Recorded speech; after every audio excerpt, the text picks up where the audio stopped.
PSU stocks are on a roll. They have been on a roll for some time now in the markets, and the question is why. In fact, some stocks like BHEL, General Insurance, SAIL, among others, have gained 80 to 100% from their 52-week lows. Now, in the markets right now, it seems like a high tide will lift all boats. But is there a method to what we are seeing in public sector enterprises stock prices? And do they reflect any kind of underlying shift in policy? That is a question that we're going to tackle next on the show. But before we go further ahead, let me go across to my colleague Jayesh, who is giving you a complete picture of the kind of rally we've seen in PSU stocks. So there has been a significant recovery in the equity markets, not only in India, but it's been a global phenomenon where the Dow Jones as well as the Nifty, both of them have recovered more than 40% from their 52-week low, which was hit in March this year. But one segment of the market that has performed really well in India has been the PSU basket and the non-popular ones that I'm going to refer to, which is excluding the oil and gas space. If you have a look at some of these stock rebounds, they have been extremely swift and good. BHEL, for instance, has more than doubled from its 52-week low, while you have General Insurance, BEL, as well as Steel Authority, the stock that was on fire today as well, having gained more than 80% each during this particular time period. You have Concor and GAIL along with New India Assurance, which have given you more than 50% return for since that time period.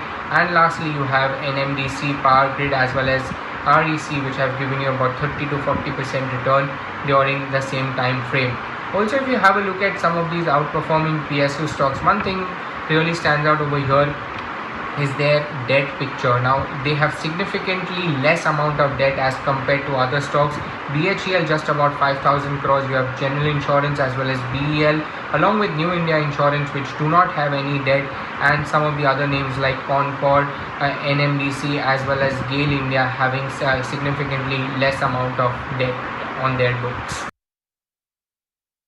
All right, so what are the fundamentals that support this kind of an interest in public sector enterprises? And really the bigger question we're interested in on the show this evening, are public sector enterprises actually going to drive the government agenda for revival in the wake of COVID-19? And that really is the key question. To speak more on this, I'm joined now by Gurmeet, Chadha, co-founder and CEO of Complete Circle Consultants. I'm also speaking with R. Gopalan, the former Secretary of Department of Economic Affairs. Welcome to both of you.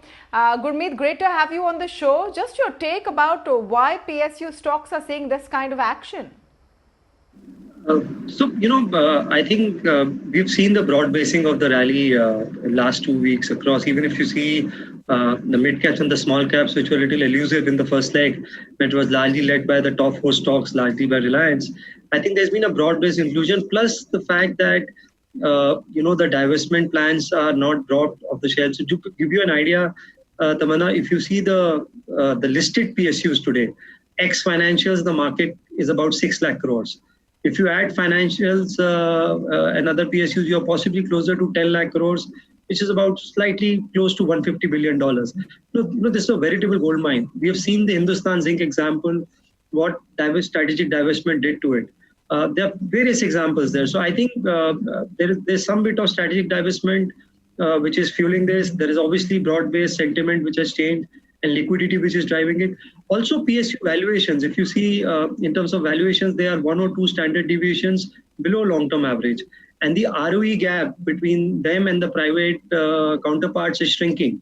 So you've seen various reforms which are bringing efficiency gains for them. So it is valuation, liquidity, and some bit of news on strategic divestment, being on track. Okay, so that of course was the market perspective on it, but Mr. Gopalan, do you see any real move or change in attitude or mindset towards the running of public sector enterprises? Because that at the end of the day is the core question, isn't it?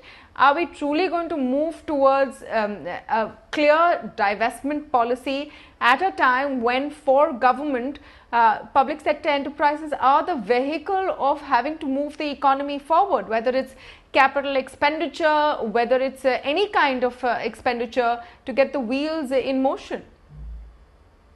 Let me tell you, Atmanirbhar is, and combined with Make in India, it's a question of self-reliance, which is not meaning that you create walls, but enable the Indian industry, including PSUs, to become internationally competitive.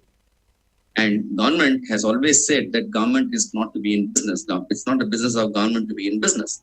So, to achieve the kind of Atmanirbhar spirit, as far as the PSUs are concerned, two things are necessary.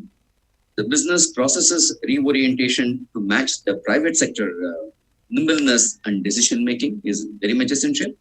And government to give up necessary powers to create such ecosystem for PSUs. These are very, very important issues. These are very, very important, without which the kind of, competitiveness across the world will not be achieved. Now, looking at various sectors, we have got power sector, we have got defense sector, which has not been talked of very highly, but then defense sector is an area where we can really become very, very competitive. You have got the oil sector, you have got the coal, and you have got the sail.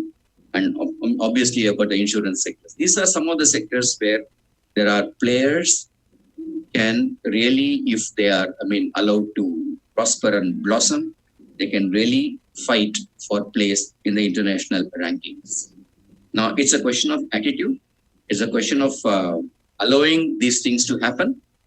And my guess is that with Atmanirbhar having been made very clear and having seen how we face situations in the China, post-China, syndrome, government is extremely,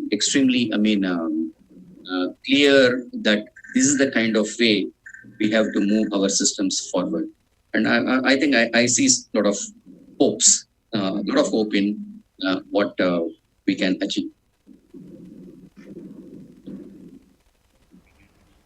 Yeah, but Mr. Gopalan, the question is, the stated position of government has been and should honestly be that government has no business being in business. So we were moving towards this narrative of strategic divestment, which is still very far from achieving its goals.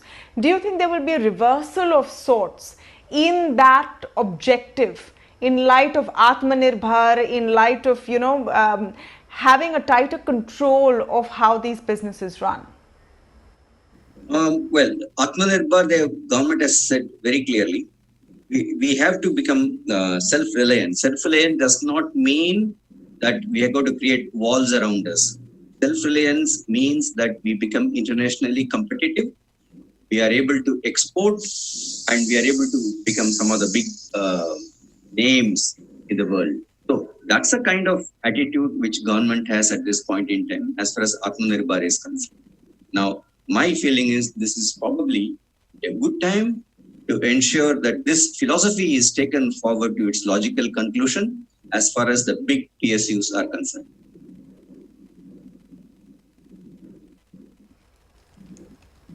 Okay. Gurmeet, let me get your perspective on this and, away from the rally that we're seeing in the stocks themselves, but your outlook on the companies. Do you think that there is that kind of appetite for for strategic divestment or the extent of divestment that the market may hope to see? Definitely there is. We've seen how Jio has raised money, so there is appetite for good assets in any kind of markets. If you see, Tamanna, I think their preferred route has been the ETF route. So if you see, 2014 to 19, we have done about 2.8 lakh crores and largely been the ETF routes, which hasn't really added much value, where the government kept on the majority stake and they sold, the minority stakes through the ETF. I think we should have a two-pronged approach. One-pronged approach is to figure out what are the PSUs which can drive the economic growth. If you see the capex target this year for PSUs is about 1.6 lakh crores, of which, the finance minister wants 50% to be done in this quarter because first quarter, got washed out.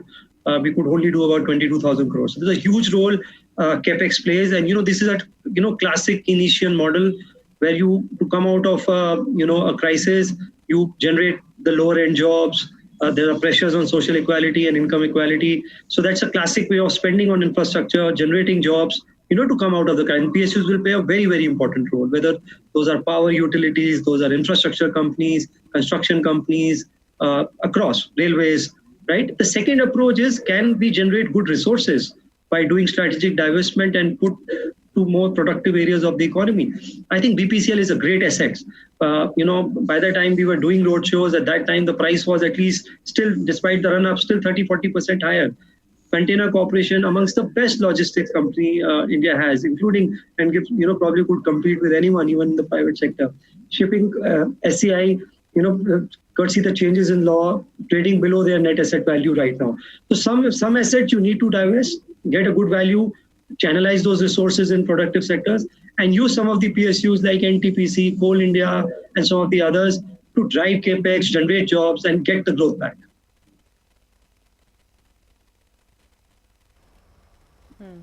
Absolutely. So a little optimism there for public sector operations and enterprises for now.